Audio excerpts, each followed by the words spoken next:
Karena memang inspirasi ceritanya salah satunya dari peristiwa sebuah bom di Tangerang yang kita tahu itu terjadi di tahun 2015-2016. Kemudian pengebomnya itu minta minta tebusan senilai berupa Bitcoin lewat Indodax. Itu ada di berita dan itu kemudian menarik buat saya, terus saya tangkap, tapi kemudian jadi inspirasi, kemudian ceritanya saya eskalasi gitu, saya fiksikan lah istilahnya. Menarik, keren. Yang diharapkan dari 13 Bom adalah orang bisa ke bioskop bersenang-senang di akhir tahun, nonton film action yang dikerjakan sepenuh hati dengan segala teknis yang bisa kami capai secara maksimal, dan orang mudah-mudahan pas selesai nonton tuh ya mudah-mudahan bisa bangga kalau Indonesia perfilmannya bisa secara teknis bisa setingkat global seperti ini sih. Tentunya kalau kami sih melihatnya, kami menawarkan sesuatu yang berbeda. Kami menawarkan sesuatu yang fresh, sesuatu yang mungkin selama setahun ini nggak ada di Indonesia, di perfilman Indonesia, dan sepertinya bioskop melihat itu sebagai sebuah peluang yang menarik untuk tutup tahun ya, karena kami menawarkan sesuatu yang berbeda. Ya kita ada kerjasama dengan sebuah studio film di Korea, namanya Barunson INE. Barunson ini produser dari film Korea pemenang Oscar Parasite. Kami ketemu di festival film waktu itu, lalu kemudian cerita tentang proyeknya.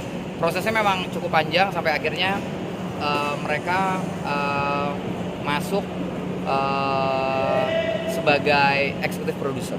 Kerjasamanya macam-macam, salah satunya ya sebagai rekan kreatif.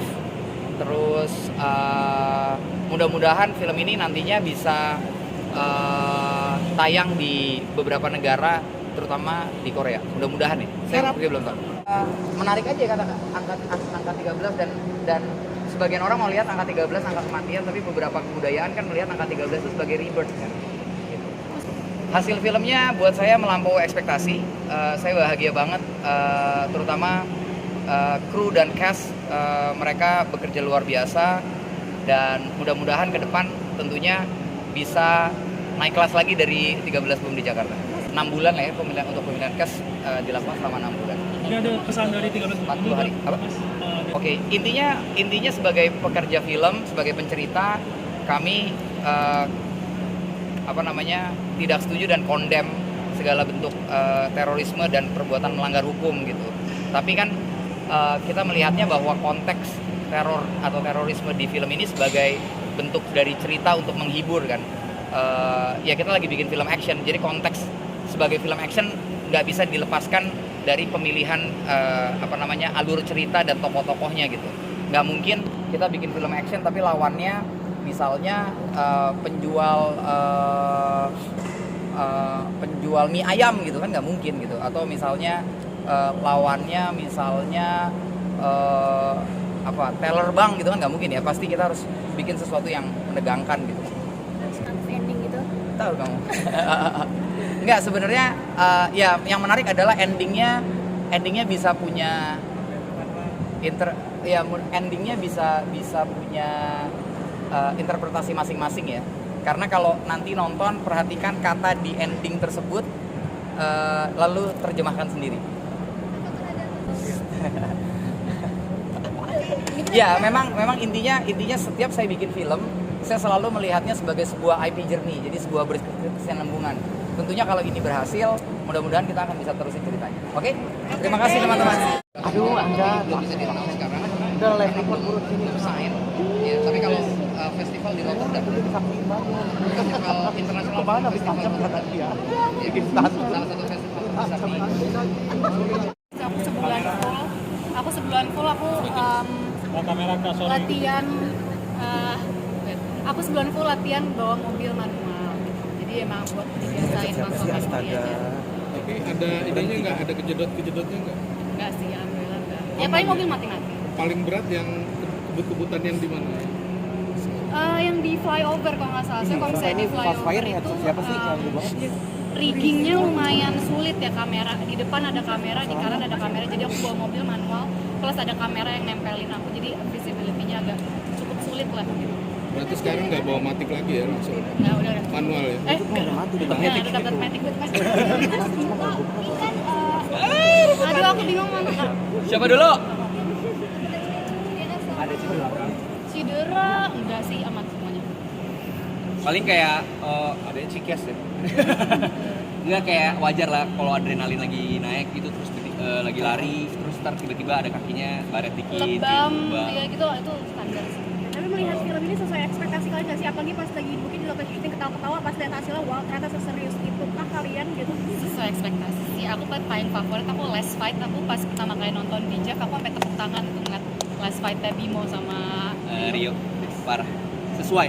Kalau aku sih malahan lebih dari ekspektasi, soalnya pada saat baca skrip tuh nggak kebayang mau jadinya gimana, even pada saat syuting ntar jadinya gimana ya, dijahitnya gimana ya, ternyata jadinya kayak gitu kayak Adit. Pengalaman baru dan hal baru apa yang kamu dapat di action sama pengalaman baru sih banyak banget ya, ketemu sama pemain-pemain yang luar biasa, pastinya ketemu Chico yang sangat membantu gue.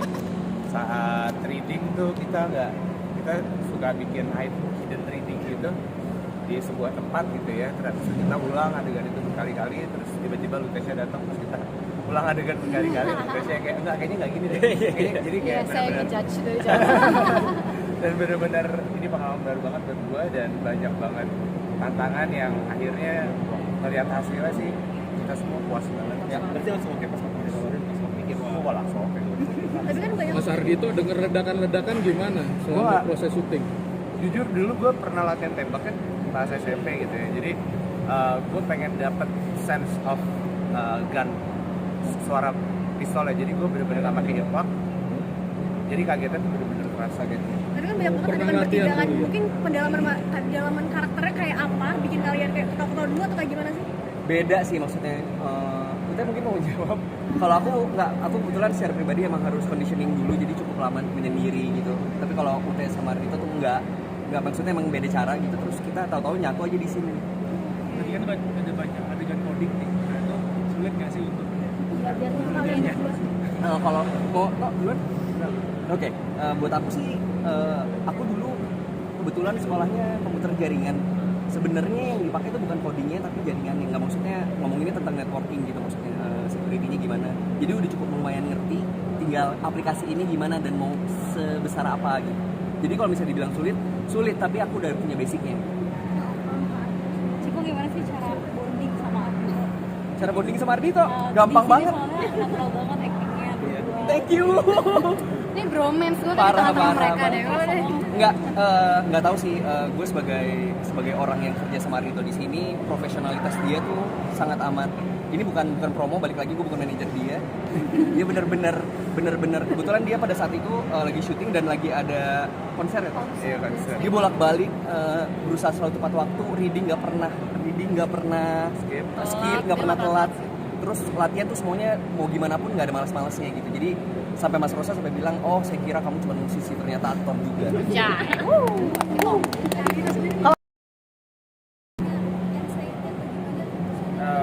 Karakternya punya anxiety banget.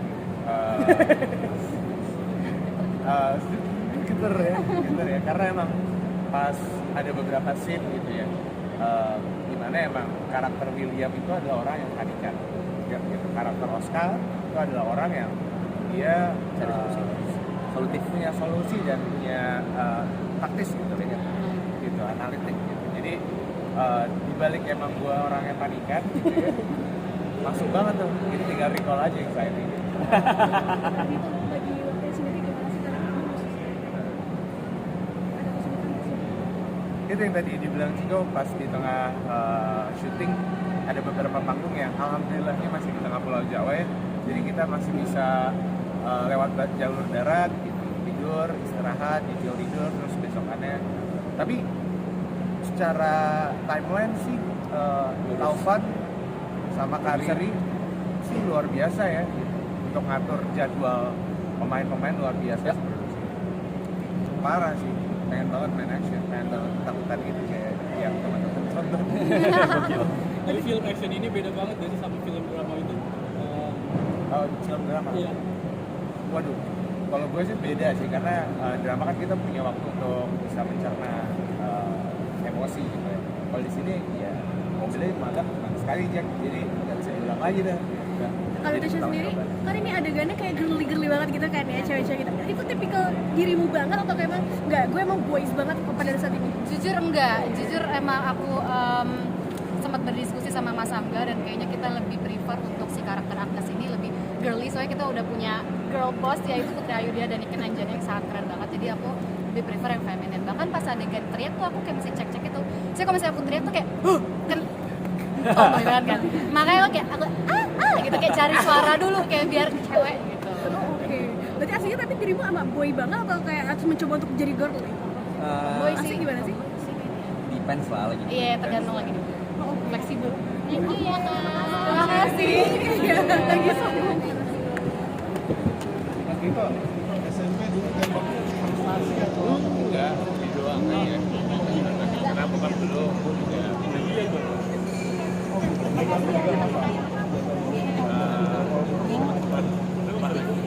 Makasih ya Pak. baru Tasya? Kamu lihat